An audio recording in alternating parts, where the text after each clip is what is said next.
Bismillahirrahmanirrahim. Assalamualaikum warahmatullahi wabarakatuh. Asyhadu an la ilaha illallah, asyhadu anna Muhammadar Rasulullah. Allahumma sholli ala sayyidina Muhammad wa ala ali sayyidina Muhammad. Kama sholaita ala sayyidina Ibrahim wa ala ali sayyidina Ibrahim bil alamina innaka Hamidum Majid. Sebelumnya kita panjatkan dahulu doa kepada Gusti Allah Agung untuk saudara-saudara kita yang telah memberikan sholawatnya kepada channel dakwah ini, sehingga channel ini dapat dengan setia selalu eksis hadir dalam ruang-ruang diskusi kalian semuanya dimanapun kalian berada. Tentu dengan sebuah harapan, insya Allah sholawat itu akan menjadi catatan langit amal soleh bagi mereka dan keluarganya kelak, dan insya Allah akan terbalaskan dengan balasan yang lebih baik lagi. Kemudian untuk seluruh viewer terkasihku dimanapun kalian berada, aku ucapkan terima kasih ya atas apresiasinya. Semoga selalu always dan tidak pernah never tetaplah bertumbuh menjadi satu pribadi tangguh, yaitu anti skip dan anti download. Bagi yang berkenan silakan saja di share, tapi linknya ya, link kajiannya. Jadi jangan diunduh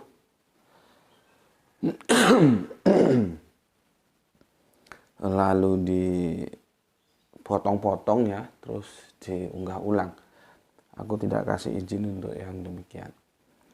Kemudian ya, kalian semuanya aku nggak bisa sebutkan satu persatu namanya.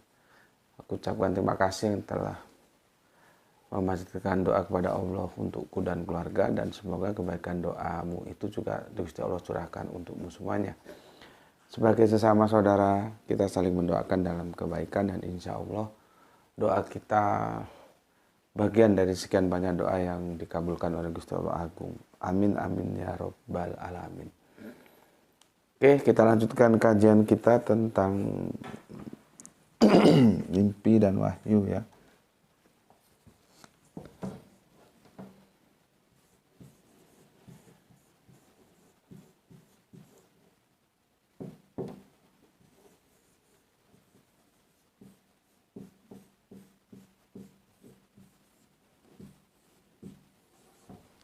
Kita masuk seri ke-7. Kemarin sudah aku jelaskan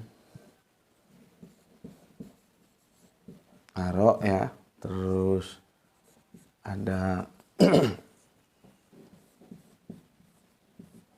ini bacanya agak sulit ini ya, terus ada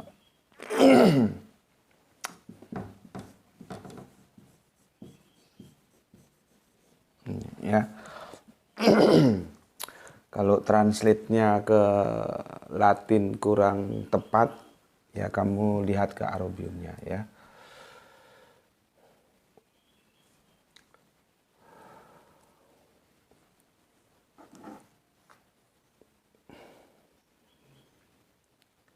Itu kemarin ini sudah kita jelaskan. Ini Quran surat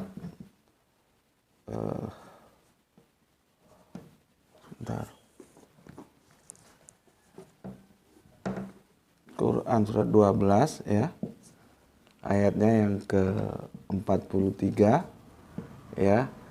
Kemudian ini surat yang Quran surat ke-12 ayatnya yang ke-44 ya. Kita tahu bahwa di sini raja ya bermimpi, dia pakai arok, dijawab oleh apanya ya, menteri-menterinya ya. Iya sama, mimpi tapi dia pakai alham. Ini mimpi ya, ini juga mimpi ya, tapi pakai ahlam. Nah ini yang belum, ini sekarang insya Allah.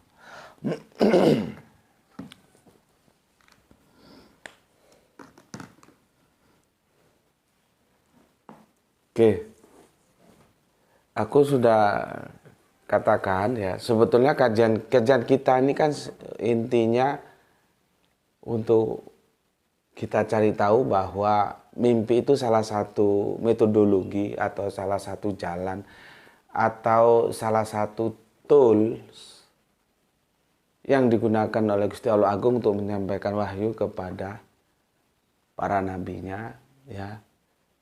Khususnya dalam kajian kita ini adalah Kanjeng Nabi Muhammad, ya. Karena setelah aku jelaskan bahwa wahyu yang pertama kali itu adalah Al-Fatihah, dan itu disampaikan via mimpi, ya, sesuai hadis, ya. Hadis bahwa dia dalam tidur bermimpi, ya, itulah yang disebut nanti ru'ya sodikoh, mimpi yang benar. Ru'ya itu dari aro ini, ya, dia mengalami tasrif, mimpi yang benar. Nah, di Quran surat 12:43, ya, ini juga ini sebagai komparasinya. Ini raja juga bermimpi yang melihat 7 sapi gemuk, 7 sapi kurus, 7 tangkai bagus-bagus, 7 tangkai buruk-buruk, ya. Terus nanti dikumpulkan itu menteri-menterinya, tolong dong lu takwil, lu maknai mimpi gue itu apa. Gue mimpi melihat 7 sapi gemuk-gemuk, 7 sapi kurus-kurus, gitulah kira-kira, ya.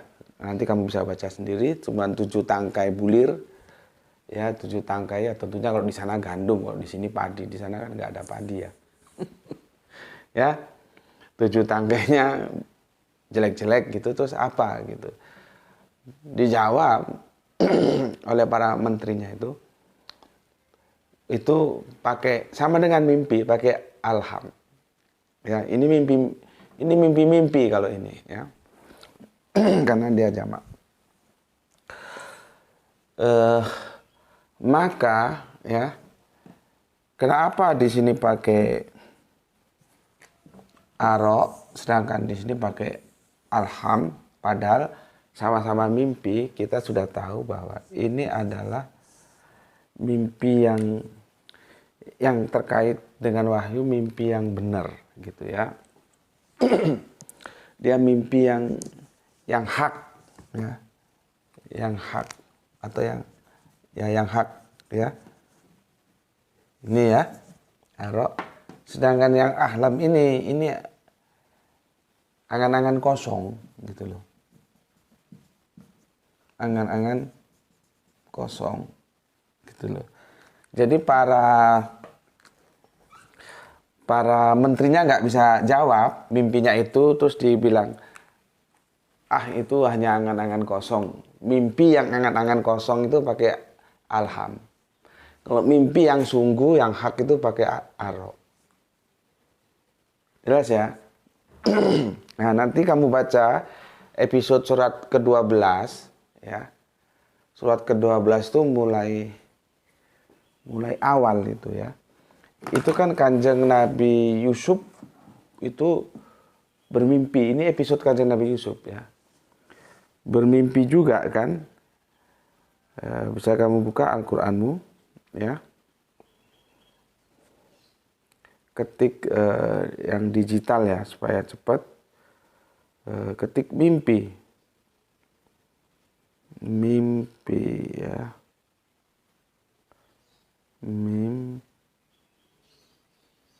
mimpi, ya. Nah, nanti kita langsung ke surat Yusuf, ya, ada 11 di situ. Mulai ayat keempat itu. Ingatlah ketika Yusuf berkata kepada ayahnya, wahai ayahku, sungguh aku melihat 11 bintang, atau dalam kurung mimpi, ya. Semua matahari dan bulan kulihat semuanya sujud kepadaku. Ya. Nah, ini kan bahasa mimpi. Ya.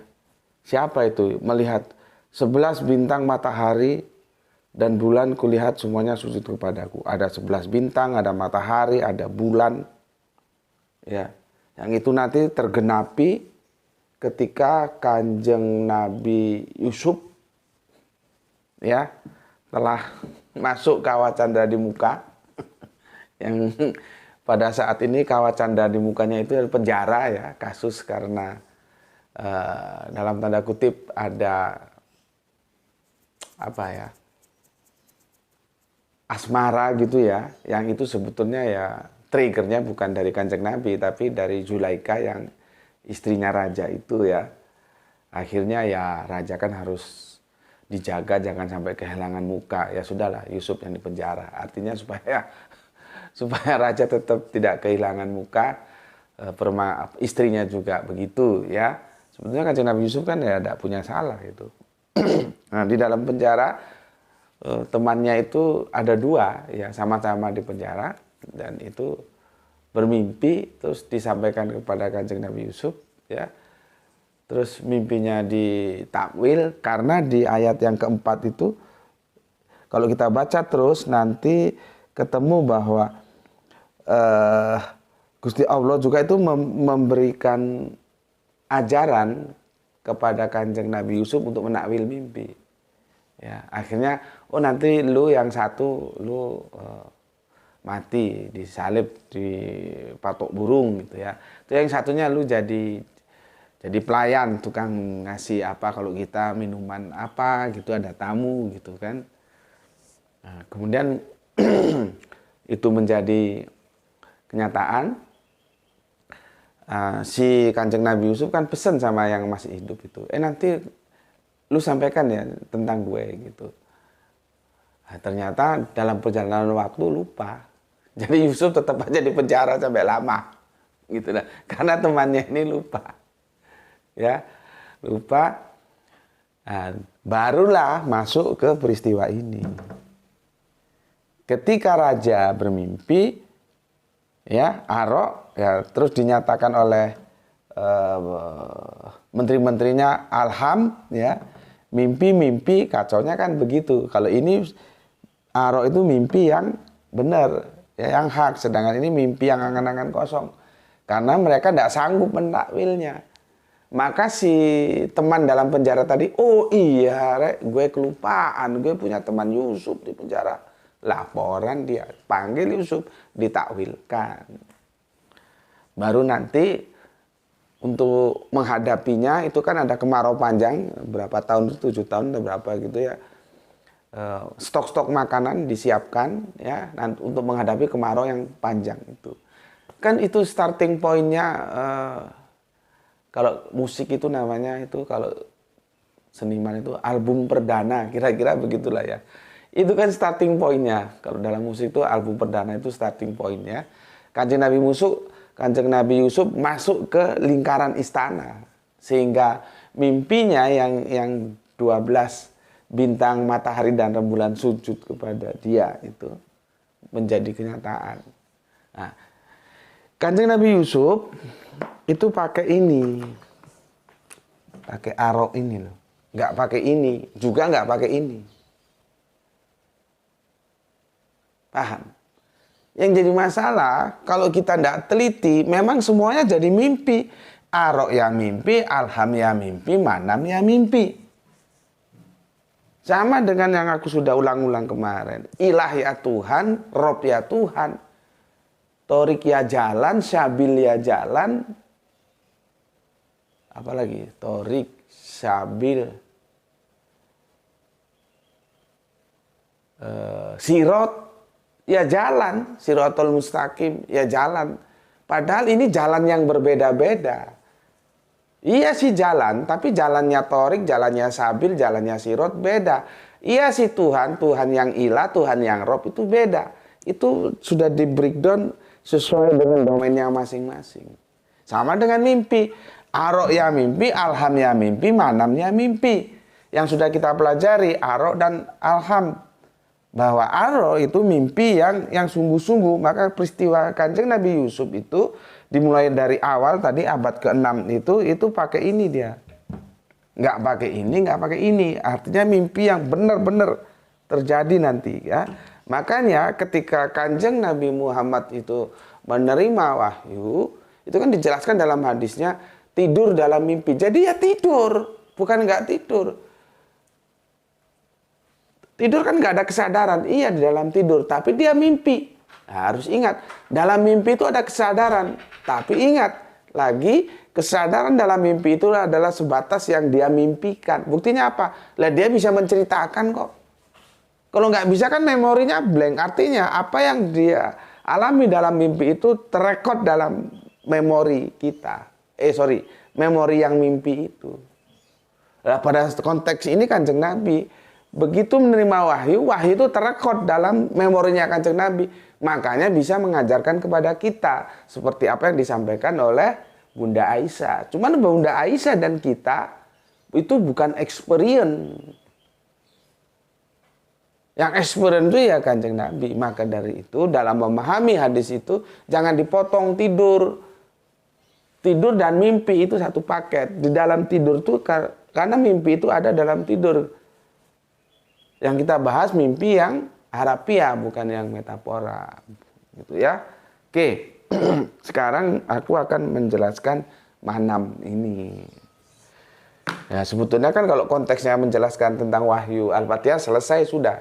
Cuman sekali jalan aja ya. Sudahlah ini dijelaskan sekalian supaya kalian tahu gitu. Kopi dulu ya. Bismillahirrahmanirrahim.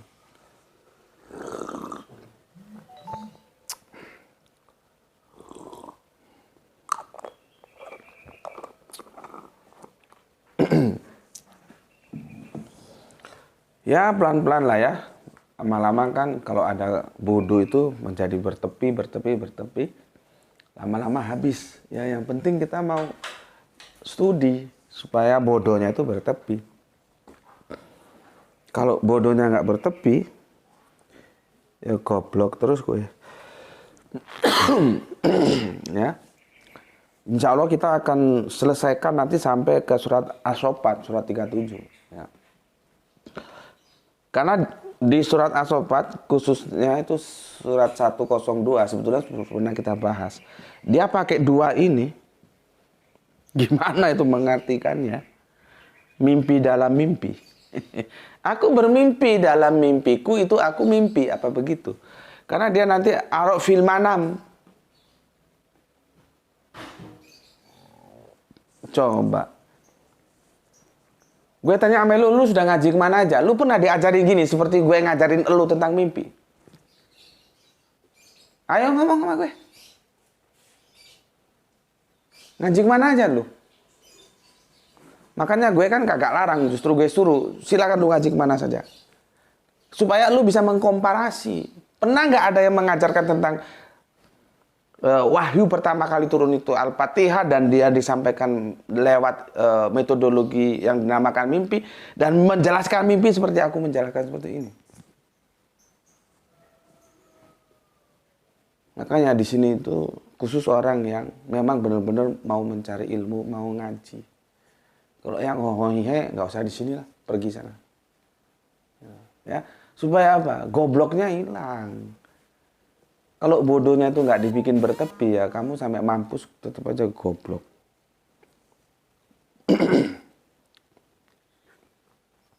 Ngerti ya? Jadi kalau yang baper-baper, yang suka merajuk, yang suka hihe itu enggak. Bukan di sini habitatnya, cari tempat lain. Di sini yang sungguh-sungguh mau belajar dengan kesadaran, gue ini goblok loh. Supaya bertepi gobloknya gimana? Supaya nggak bodoh. Ya studi gitu. Ya. Oke, gue mau baca dulu. Nah ini dia sedikit keluar karena kemarin gue menjelasin tentang waktu ya, waktu yang melintasi karena di request oleh teman kita. Waktu Jumat melintasi waktu duhur, nggak apa-apa ya. Makanya harusnya sistematis, lihat terus supaya kemana lariku menjelaskan itu bisa nyambung ya. Oke, supaya aku tidak punya hutang, aku jawab dulu komen-komen yang masuk. Bismillahirrahmanirrahim.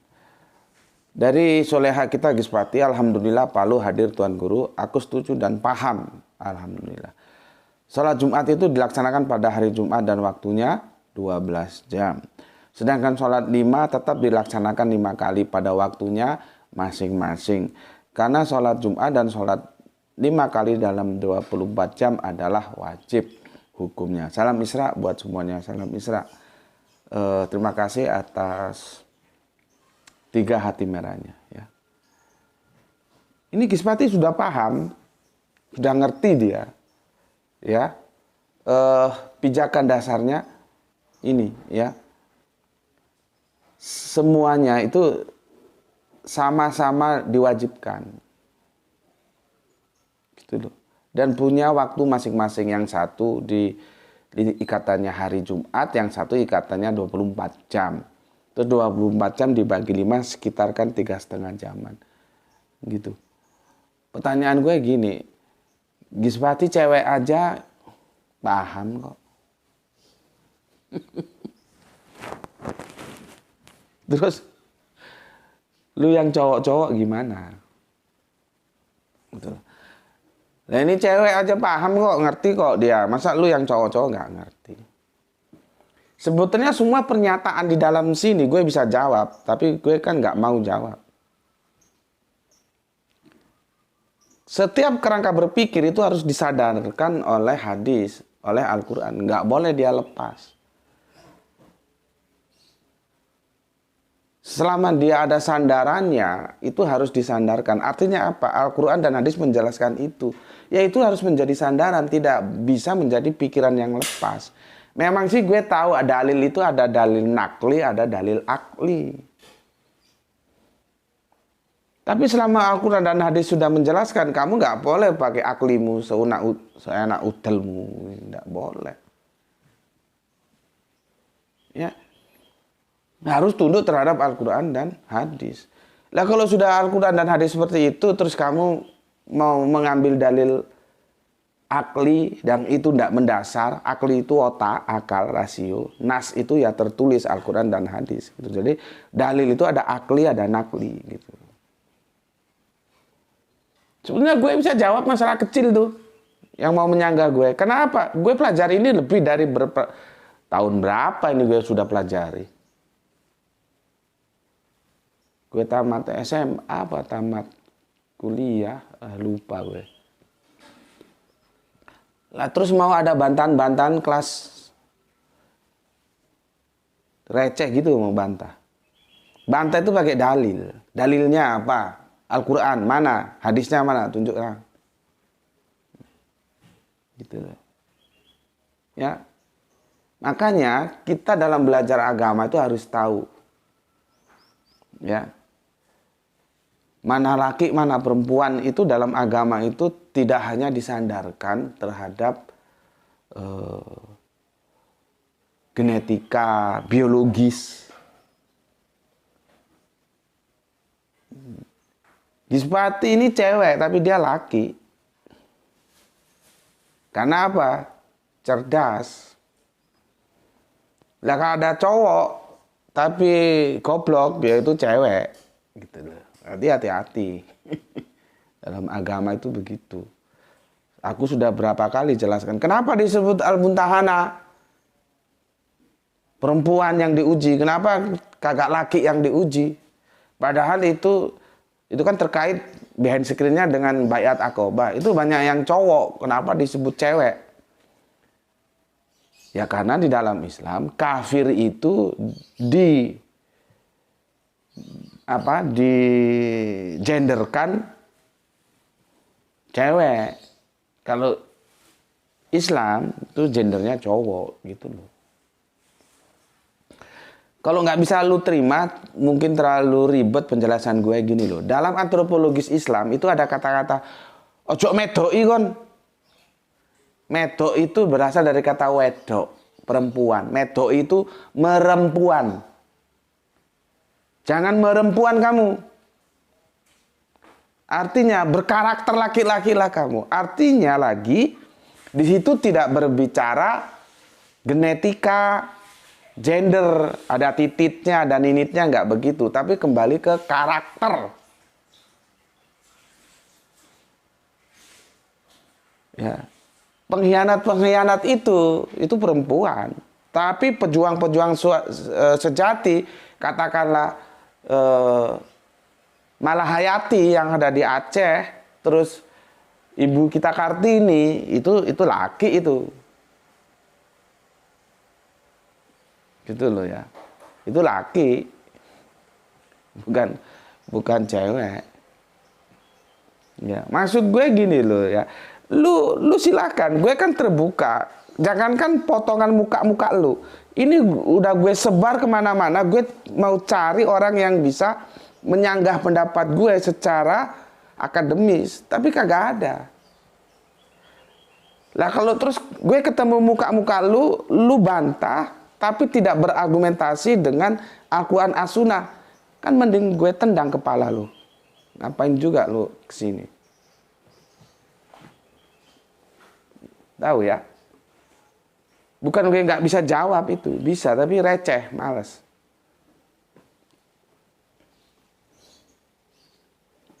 Gue ini ingin menjadikan elu semua itu tunduk patuh terhadap Al-Quran dan As-Sunnah. Itu pedoman kita.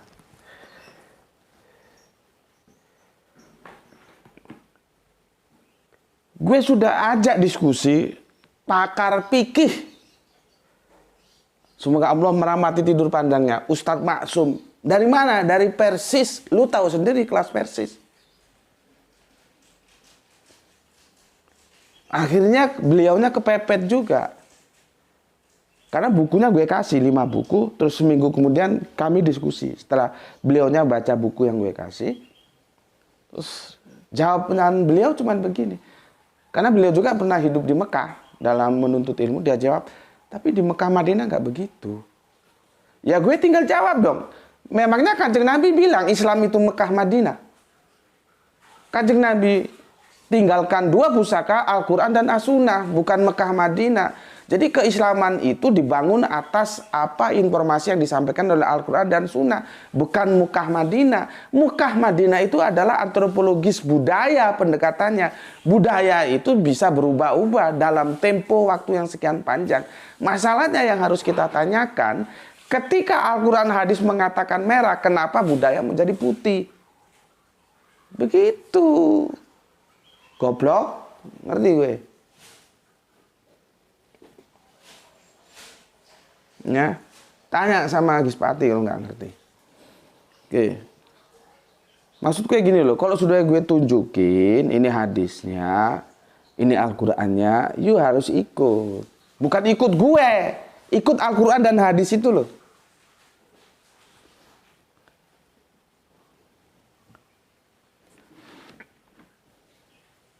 Ya.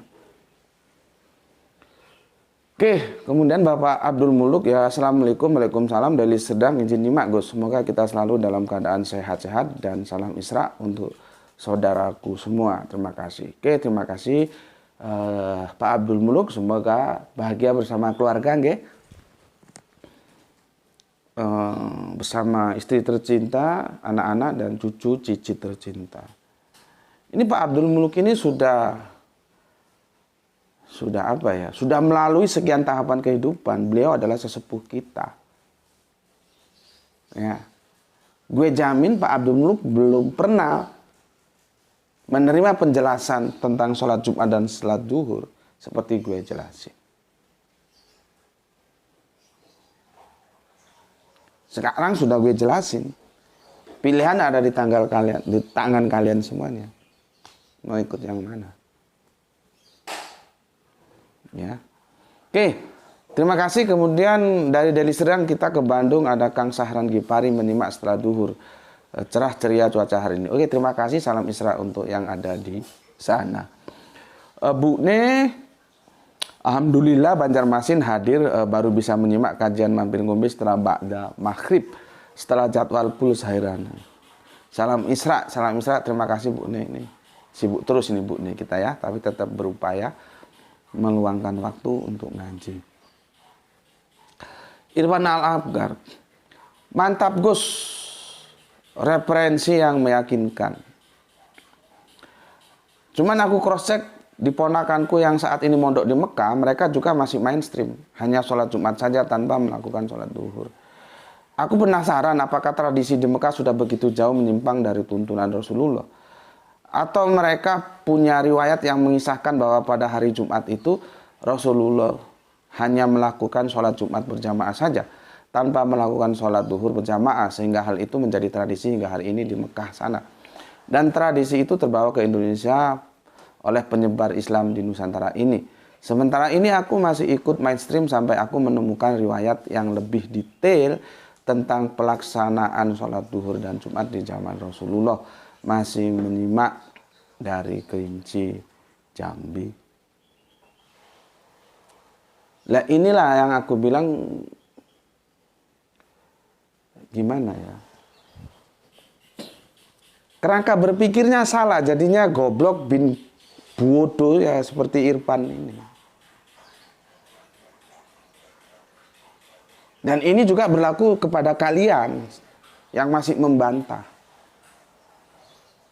Kan kasusnya Irfan sama dengan kasusnya Ustadz Maksum, yang dia juga pernah mondok di Mekah Madinah sana, orang Persis kan. Jawabnya ya sama seperti ini, di Mekah Madinah nggak begitu. Gue kan tinggal ngomong, memangnya Islam tuh Mekah Madinah? Justru pertanyaan kita, orang hadisnya sudah jelas begitu kok, kenapa di aplikasinya kok hilang? Itu seharusnya yang dicari bersama. Gitu loh. Ini Irfan sudah mengakui, referensinya meyakinkan. Terus lu nunggu apa lagi? Ya, nunggu apa lagi? Ya. Nunggu apa lagi? Kalau lu bilang, sementara ini aku masih ikut mainstream sampai aku menemukan riwayat yang lebih detail tentang pelaksanaan sholat duhur dan sholat Jumat. Ini salah. Kesalahan pertama, tetap saja mengaitkan antara duhur dan Jumat, padahal itu tidak ada hubungan sama sekali. Kesalahan kedua, ya, seharusnya lu ikuti dulu penjelasan gue tentang Al-Quran dan Sunnah. Ikuti sambil lu mencari riwayat. Nanti kalau ada riwayat yang menurut lu bisa membatalkan Al-Quran dan As-Sunnah, itu lu baru kembali ke awal. Seperti yang lu lakukan sekarang. Bukan lu tetap ngikuti apa yang ada sekarang, padahal Al-Quran dan Sunnah sudah begitu jelas menjelaskannya. Seperti yang aku jelaskan. Kebalik kerangka berpikirnya. Ya, kan bilang begini, sementara ini aku masih ikut mainstream sampai aku menemukan riwayat yang lebih detail tentang pelaksanaan sholat duhur dan Jum'ah di zaman Rasul. Kebalik.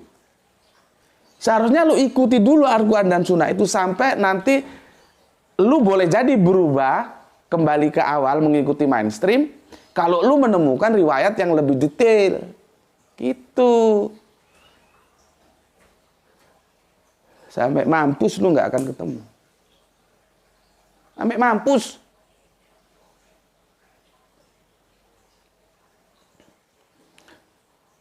Makanya ya, gue itu jadinya ya harus berbesar hati, harus sabar. Ketika gue jelasin sama kafir-kafir itu, sudah jelas, hati itu tunggal. Tapi masih saja ngotot itu ketunggalan. Ehad itu satu, tapi kesatuan. Terus berapologet lagi. Oh itu ehad, bukan yahid. Mbahmu gue, memangnya itu bahasa kamu. Itu bahasanya orang Israel. Orang Israel punya hak. Mereka tidak membedakan antara ehad dan yahid. Sama, semua satu. Bukan kesatuan. Tapi setelah gue jelasin begitu detail, sampai ngelus dada gue, lu nih goblok amat sih. Allah yang kita sembah itu tunggal-enggal. Ehad itu bukan kesatuan, tapi satu. Gitu. Tapi tetap aja, ya, tetap aja gobloknya itu nggak hilang-hilang. Ya sama seperti ini. Jadi apa yang dilakukan Irfan itu menambah kesabaran gue ketika gue dakwah sama kafir-kafir itu. Sudah jelas kok masih dibantah. Ngerti? Jadi ya ada untungnya juga sih. Oh begitu ya. Ya sudahlah, memang gue hanya menyampaikan. Sama, sudah jelas dalilnya ini Al-Quran, hadisnya ini. Masih kagak mau mencari riwayat. Riwayat dari Hongkong apa? Seharusnya lu ikuti dulu sambil lu mencari riwayat. Kalau riwayatnya ada, nanti lu balik lagi ikuti mainstream. Begitu.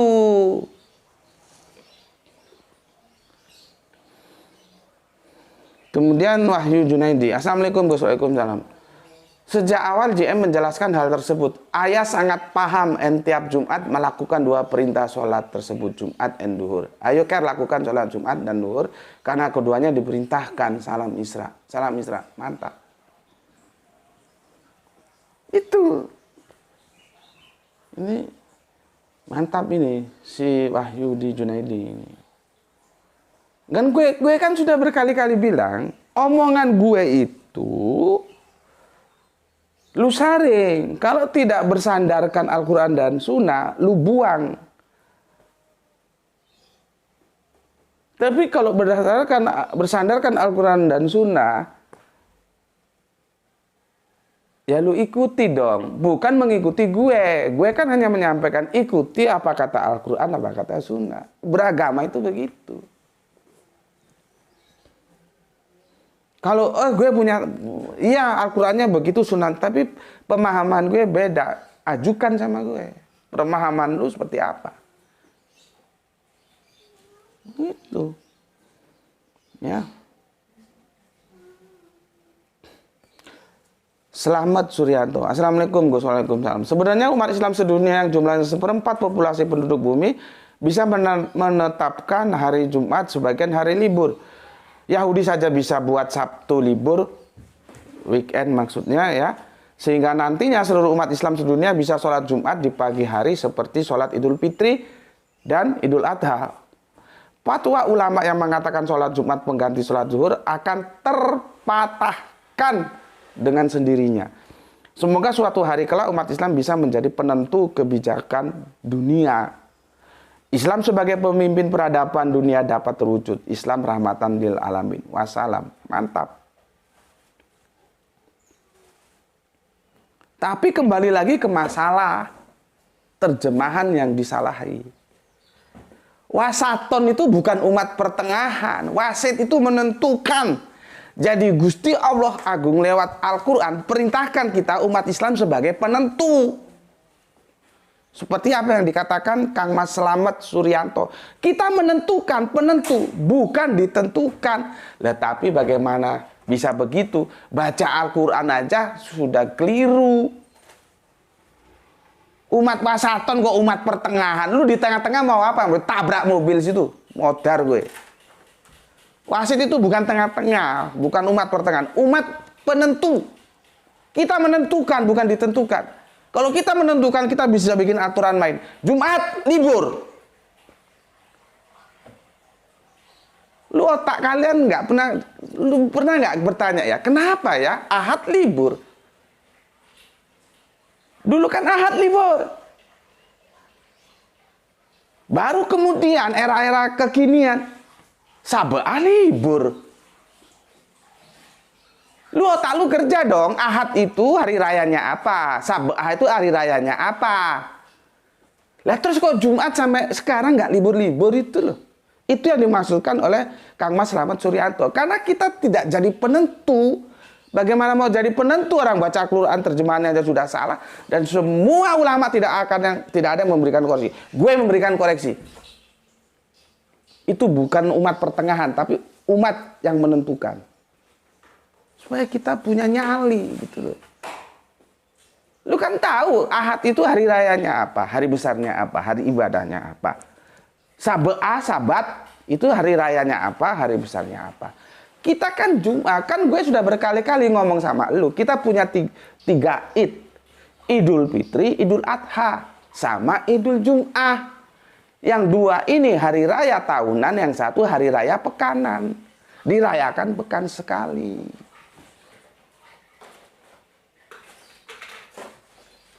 Tapi kalau di Arab sana itu informasi yang aku dengar ya, aku belum menerima sih ya. Artinya belum pernah ke sana gitu ya. Ya dua era gablek kata Rono. Tuku tiket. Gue belum pernah hidup di sana dan gue belum pernah haji, belum pernah umroh. Info yang gue dengar sih, tolong kalau salah dikoreksi. Di sana liburnya itu Jum'ah. Kita kan ditentukan di sini. Oh dulu Minggu. Kalau kita bilang Ahad. Libur. Lu tahu dong, kalau nggak tahu kenapa lu ngaji di sini tak tendang kepala lu. Minggu itu hari ibadah, hari rayanya siapa? Setelah reformasi ditambah lagi. Sabat. Lu tahu dong, Sabat itu hari ibadah, hari rayanya siapa? Giliran yang mayoritas Islam, Jum'ah, gue berteriak sampai lelah pun gue lakukan. Jum'ah itu idul. Termasuk hari yang dirayakan. Itu termasuk id. Kagak libur. Coba. Jumat kita kagak libur. Kita ini mayoritas tapi tidak bisa menentukan. Malu nggak? Ya karena baca Al-Qurannya, terjemahannya sudah salah. Umat tengahan. Di tengahan ngapain lu mau ditabrak? Wasitun itu penentu. Kita menentukan. Wasit itu kan menentukan. Bola masuk, bola keluar. Wasit yang menentukan. Offside, handball, wasit yang menentukan. Oh ini handball. Dan keputusan wasit harus diterima oleh mereka yang bertanding. Kita main badminton. Bolanya keluar atau enggak? Shuttlecock-nya itu. Shuttle itu artinya bolak-balik. Ngerti? Maka shuttlecock yang bolak-balik. Ditampel ke sana, tampil ke sini, tampil ke sana, tampil ke sini. Namanya shuttle. Cock itu ya cock itu. Lu nggak ngerti, misalkan Lim Swee King ya lawan jagoannya dulu itu dari Denmark siapa ya? Morten Press Hansen. Nah, lu nggak tahu, mungkin nggak kenal lu nama itu. Begitu di smash ada King Smash, dia paling jago smash tuh King Smash. Jadi setelah era Rudy Hartono dilanjutkan oleh Lim Swee King. Ya, baru nanti ada Lius Pongon dan ada berikutnya. Smash, cakret. Bola itu pas di garis. Nah, nanti untuk menentukan bola itu keluar atau enggak, itu wasit. Gitu loh. Jadi kita ini harus jadi wasit, jadi penentu, menentukan, bukan ditentukan.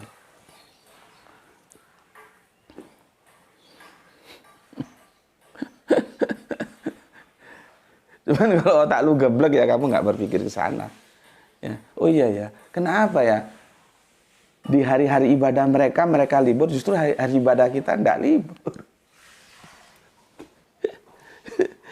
Ya kalau seperti itu, ya dilaksanakan, sholat Jumatnya bisa kompak. Gitu loh. Ya, maka enggak ada lagi. Sholat Jumat pengganti sholat zuhur, itu pendapat dari Hong Kong itu mungkin. Nah. Nanti kapan-kapan gue jelaskan tentang haji wada. Ya, kenapa Kanjeng Nabi tidak sholat Jumat? Tapi itu nanti bertahap.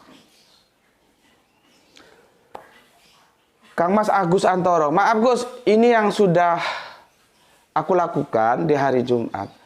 Aku sholat Jumat di masjid, pulang ke rumah sholat duhur berjamaah dengan istri. Mantap, lakukan. Terserah lu mau berimprovisasi seperti apa, itu terserah. Ya, karena kita masing-masing kondisinya beda-beda. Mau sholat Jumat dulu, terus sholat duhur, boleh. Mau sholat duhur dulu, terus sholat Jumat, boleh. Kondisinya itu beda-beda. Mau sholat Jumat di masjid, nanti sholat duhurnya di rumah, boleh. Gitu. Karena apa? Kondisi kita masing-masing beda-beda. Kondisi gue, kondisi fighter. Gue laksanakan semuanya di dalam masjid itu. Gitu. Tapi lu kagak gue suruh seperti gue, enggak. Lu seperti lu aja. Kondisinya gimana? Kan kadang-kadang ada yang bilang, males lah daripada rame nanti ditanya ini itu. Aku tak sholat di rumah aja. Enggak apa-apa. Kalau gue kan nggak mengambil sikap itu, gue justru mau dakwah. Ada yang mau tanya, gue jelasin. Gitu. Ya, nggak apa-apa. Bagus Kang Mas Agus Antoro. Intinya seperti katanya Gispati tadi, dua-duanya sama-sama diperintahkan, dua-duanya sama-sama dikerjakan. Gitu. Ya, oke. Kemudian Kang Mas Didi. Berdasarkan Quran surat 62 surat Jumat ayat 9 sampai 10, semestinya sholat Jumat dilakukan pada waktu pagi hari. Karena berdasarkan ayat tersebut, habis sholat kita disuruh bertebaran di muka bumi. Lagi. Artinya disuruh kerja bukan istirahat. Fakta yang ada kalau habis sholat Jumat kebanyakan istirahat. Jadi nggak nyambung. Ini menurut gue belum pernah kepikiran sampai sebegitunya. Ini pemikiran yang istimewa. Bahasa hukumnya gue lupa. Ini ada istilah bahasa hukumnya. Menarik sebuah kesimpulan dari informasi yang ada. Informasinya kan begini. Setelah sholat kita kan disuruh bertebaran. Mencari rezeki. Maka suasana itu meskipun ini kita bisa beda. Itu lebih menjurus kepada itu berarti pagi itu. Sekitar jam 10-an lah. Karena apa? Disuruh bertebaran cari rezeki. Ini bagus ini, ya. Brilian ini, ya. Tapi meskipun demikian, kalau ada yang menyangka ya enggak apa-apa. Karena ya bisa juga sih. Oh enggak mesti pagi siang juga boleh. Karena kan itu belum masih siang kan masih ada sisa waktu kita mencari rezeki. Kalau jam 12 ya, dari jam 12 sampai nanti jam 4 kan masih ada sepeling waktu untuk kita mencari rezeki, entah berdagang, entah apa gitu. Ya boleh-boleh saja. Tinggal kita melihatnya, memotret ayat ini sebetulnya ini sholat Jumatnya itu lebih tepat di paginya atau di siangnya dengan mengambil penjelasan kita disuruh bertebaran cari rezeki. Itu lebih tepat yang mana gitu. Tapi harus jujur gue akui pendapat ini brilian karena gue belum sempat sampai ke sana. Jadi menunjukkan bahwa ada sinyal ya.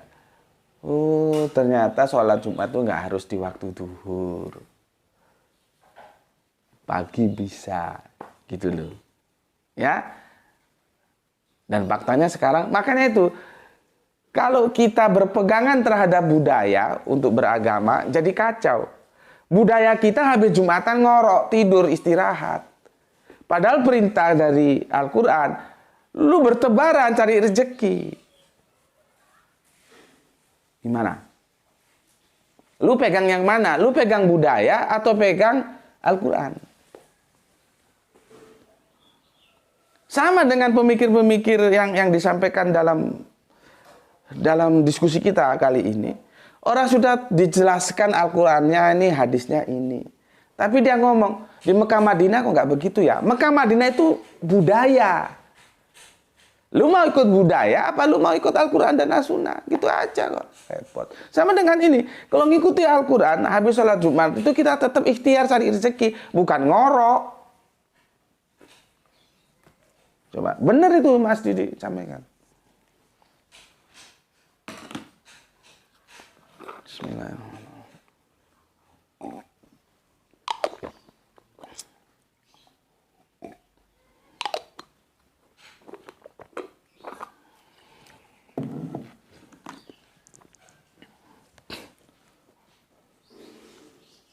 Coba ya, penjelasan tentang ini kalau kagak gue sampaikan ke publish, terus gue mati, kan nggak terwariskan. Dan sekian banyak orang terjerumus dalam pemahaman yang keliru. Itulah perlunya dakwah. Orangnya boleh mati, karena memang orangnya harus mati.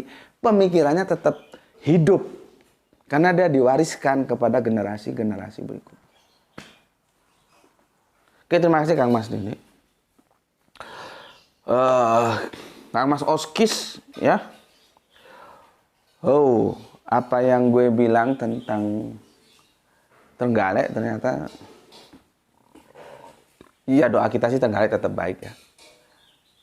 Tambang emasnya sudah mulai sudah dilirak-lirik ya. Itu kemarin gue dapat kiriman, loh kok begini nih gitu. Dan semua masyarakat di sana itu menolak.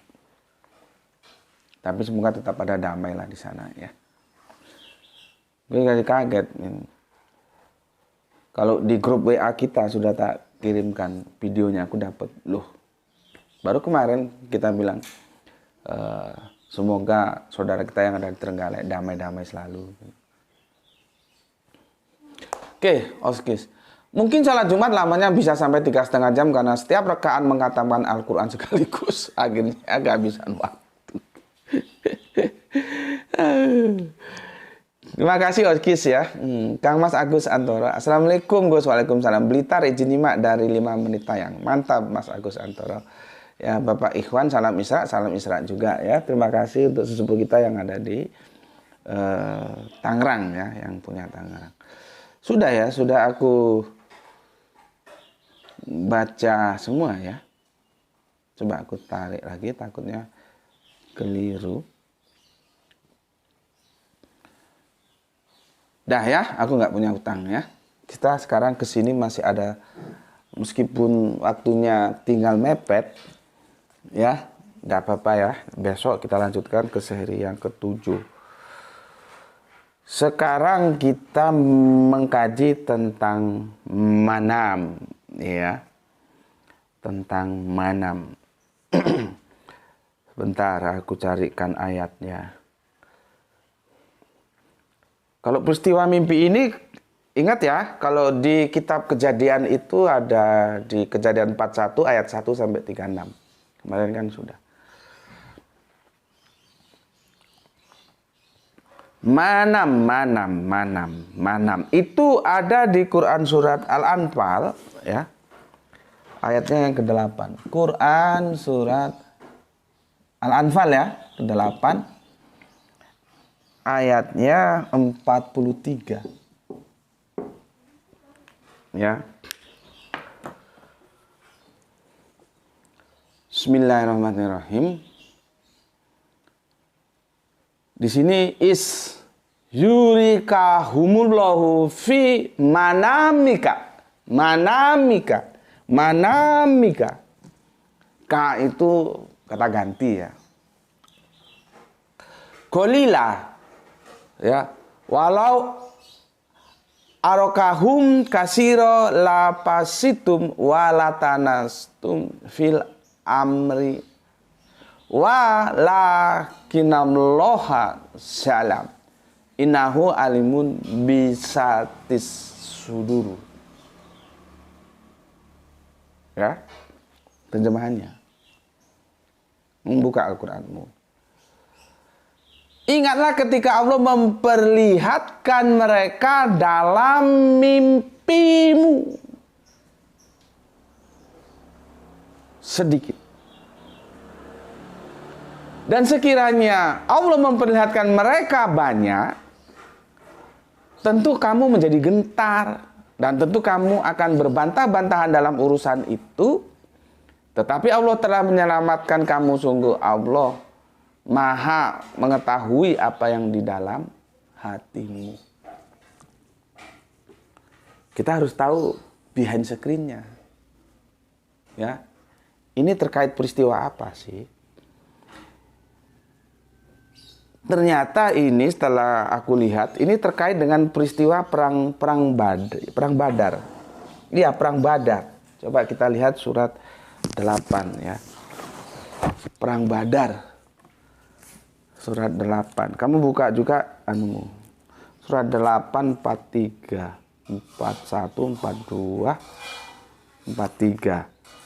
Nah, lihat yang di 42-nya itu. Itu ada perikop, ini bagus nih, perikopnya dari Depak. Jadi kalau bagus ya kita bilang bagus, kalau salah kita bilang salah gitu ya.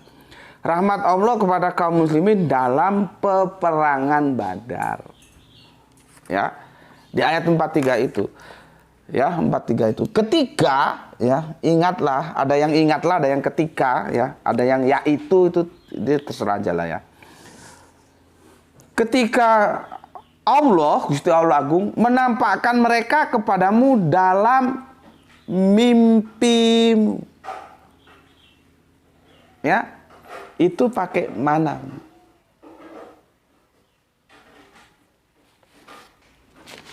Ya, biar tuntas aku bacakan, ya. Dalam mimpimu sedikit, dan sekiranya Allah memperlihatkan mereka kepada kamu banyak, tentu saja kamu menjadi gentar dan tentu saja kamu akan berbantah-bantahan dalam urusan itu. Akan tetapi Allah menyelamatkan kamu, sesungguhnya Allah Maha mengetahui segala isi hati. Ini behind screen-nya, asbabun nuzulnya perang Badar. Dia pakai manam. Mimpi, ya, di situ diperlihatkan mereka di dalam mimpimu. Dia pakai manam. Ya. Jadi, apa yang dimaksud dengan manam? Ya, mimpi juga. Tapi itu mimpi, ya, yang terkait dengan apa ya? Dengan aktivitas kita, ya. Pada saat itu apa? Kaitannya dengan mimpi. Itu apa? Oh, ternyata peristiwa perang Badar. Jadi mereka ditampakkan sedikit. Lah kalau ditampakkan banyak bisa gentar psikologis kita. Dalam perang tuh moral tempur itu harus dijaga. Makanya kan ada sebuah peristiwa itu ya. Ketika itu peristiwa apa gue lupa itu. Dikejar sama musuh, lari, kepepet. Ya. Di sana laut, di sini musuh. Gimana ini? Akhirnya sama komandan perangnya, kapalnya dibakar. Itu keputusan yang diambil secara cerdas dan secara cepat. Karena musuh terus mendekat. Kenapa kapalnya dibakar? Supaya nggak ada pilihan. Orang kami Jawa Timur bilang itu bonek, wis nekat, wis. Opo jare, apa kata nanti? Ya, nggak ada pilihan lagi. Jadi dengan kapal terus lari via laut itu sudah tidak menjadi pilihan. Karena kapalnya sudah dibakar. Maka keputusannya menang atau kalah, kita hadapi itu musuh. Gitu loh. Itu membangkitkan moralitas pasukan tempur supaya nggak ambrol seperti itu. Besok mati, sekarang mati, wis opo jare, wis. Apa kata nanti? Kumaha engke wae. Kalau orang Jawa Barat ya, saudara-saudara kita di Pasundan, abdi mah kumaha engke wae. Aku mah gimana nanti aja dah. Gitu. Kalau orang Jawa bilang di Jawa Timur, Jawa Barat beda, Jawa Timur beda. Jawa Timur sih, wis opo jare, wis. Jadi tidak ada pilihan lain. Untuk menyeberangi lautan sudah nggak ada pilihan lain. Karena apa? Sudah nggak mungkin, kapalnya sudah dibakar sama Panglima. Maka satu-satunya yang harus dilakukan, kita hadapi itu musuh. Hidup atau mati, pilih. Jadi semangat tempur itu tetap terjaga. Ada yang cara seperti itu. Nah, gue balik ke cerita Kanjeng Nabi Isa naik ke langit nanti turun lagi. Itu juga dongeng yang dibangun untuk menjaga moralitas pengikut Kanjeng Nabi Isa saat itu tidak ambrol. Bayangkan mereka harus menghadapi dua himpitan yang sangat kuat.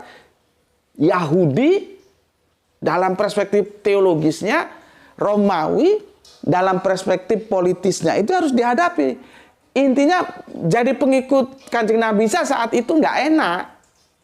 Sama dengan menjadi pengikut Kanjeng Nabi Muhammad saat itu tidak enak, ada dalam ancaman. Makanya ada surat Al-Jin itu. Artinya sembunyi-sembunyi, kalau terang-terangan dihabisi lu sama kafir Quraisy. Sama dengan Kanjeng Nabi Isa, lu terang-terangan lu digasak sama Yahudi digasak sama Romawi. Maka Kanjeng Nabi Isa mengatakan cerdik seperti ular dan tulus seperti merpati. Itu sifatnya kita mensikapi apa yang ada. Cuman kan penjelasan itu disalahpahami oleh misionaris sehingga semau-maunya melakukan pengkabaran Injil dengan cara apapun. Bukan begitu. Itu salah alamat lagi. Gitu loh. Ya. Nah, kembali ke sini. Dinampakkan manam dalam mimpi itu dinampakkan mereka sedikit. Lah, kalau kita mau perang, Islam ini mau perang, di perang itu dinampakkan mereka banyak gitu gimana? Waduh, ya apa kira? Wis nyerah wae wis. Nah, tapi dinampakkan sedikit supaya moralitas kita nggak ambrol. Sama dengan pengikut Kanjeng Nabi Isa. Sudah jumlahnya sedikit, bosnya dalam tanda kutip disalib, kan ambrol. Maka dibangunlah dongeng. Kanjeng Nabi Isa itu diangkat ke langit, nanti turun lagi jemput elu. Itu dongeng yang dibangun untuk membangun moralitas pengikut Kanjeng Nabi Isa, gitu loh. Salahnya dongeng itu akhirnya lewat Alkitab masuk dalam perspektif Islam. Sama Islam mayoritas loh ya, gue nggak ikut-ikut, diamini. Itu loh jadi masalah. Ya, jadi banyak cara membangun moralitas tempur supaya nggak ambrol. Nah, di konteks ini perang Badar, Gusti Allah memberikan cara seperti itu, dinampakkan mereka sedikit. Lah kalau dinampakkan banyak, yokon wis ora sido perang, keder gue. Ya. Jadi manam itu adalah dinampakkannya di dalam mana? Di dalam manam, di dalam mimpi itu adalah gimana gue menjelaskannya? Berlandaskan dengan kepentingan, ya. Kepentingannya apa pada saat itu? Dengan keperluan atau dengan keadaan, ya. Gimana gue? Kepentingannya perang, maka ya manam itu. Kepentingannya kan untuk perang itu, supaya moralitasnya tidak ambor. Jadi ini juga mimpi, ya.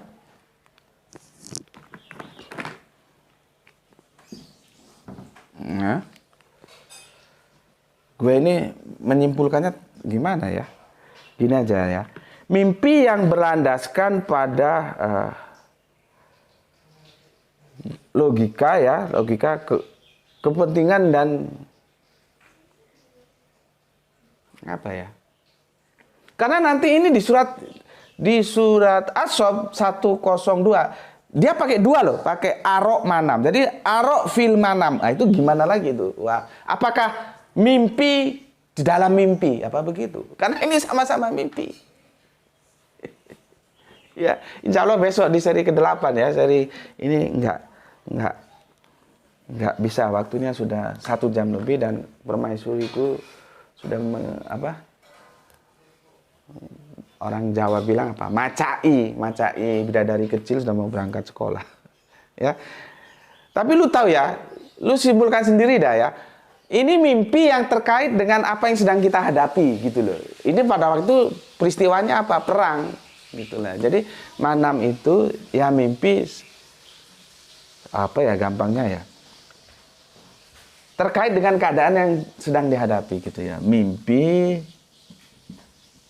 terkait dengan hal-hal atau peristiwa ya yang sedang dihadapi gitu ya. Jadi kalau gue lihat ini, jadi ada peristiwa dulu gitu loh ya. Ada peristiwa dulu, ada hal-hal dulu yang itu nanti ada bimbingannya lewat mimpi, manam ini. Ya. Kalau ini kan enggak. Seperti Kanjeng Nabi Muhammad itu kan dari Allah ke Kanjeng Nabi. Ya, kalau ini mimpi-mimpi kosong. Ya. Kalau ini ada peristiwa dulu, ya, ada hal-hal yang sedang kita hadapi. Ya. Jadi kita sudah tahu ya, ada arok, ada ada manam. Waktunya sudah 1 jam, itu batas yang bisa aku berikan semaksimal mungkin kepada kalian untuk menjelaskan mimpi. Dan aku sudah katakan ya bahwa menjelaskan ini memang tidak gampang karena dia bermain di dunia nyata dan dunia maya. Ya, aku telah berusaha segampang mungkin bisa kalian ikuti ya. Cuman ya namanya usaha itu ada batas, ada keterbatasan. Kalau kalian belum jelas juga ya itu sudah angkat tangan gue. Ya, karena ini sudah semaksimal mungkin, semudah mungkin untuk dipahami. Ya, tapi kalau ternyata belum paham juga ya, makanya gue selalu persilahkan lu ngaji juga di tempat lain. Siapa tahu nanti di tempat lain lu dapat penjelasan yang lu, oh maksudnya gue seperti itu begini gitu. Nggak apa-apa, gue selalu open mind aja. Ya, oke, insya Allah besok kita tutup di seri yang ke-8 ya tentang mimpi. Karena ada 2 kata yang digunakan bersama, ada aro fil manam, itu gimana? Ya, meskipun sebetulnya sudah kita bahas beberapa waktu yang lalu, cuman ini ya mengulang aja lah, tapi penting gitu ya. Itu yang pertama. Yang berikutnya, kalau kita dikaitkan dengan wahyu pertama kali diajarkan kepada Kanjeng Nabi dan itu via mimpi sudah terjawab, karena di sini sudah selesai dia. Ya, bahwa mimpinya Kanjeng Nabi itu adalah ro'yu, mimpi yang benar. Ro'yu sodiko, ya, mimpi yang benar atau yang hak. Oke. Sampai di sini dulu pesan aku, jaga Allah, jaga Kanjeng Nabi, jaga Al-Qur'an, jaga sholatmu dalam bingkai keindahan iman Islammu, tetapi tetap memberi hormat kepada saudara kita yang lain. Ya. Semoga mendapatkan keberuntungan, yaitu rezeki yang barokah dan kesehatan yang prima. Ya. Oke, matur nuwun, ya, salam Isra, Islam rasional. Alhamdulillahirabbil alamin.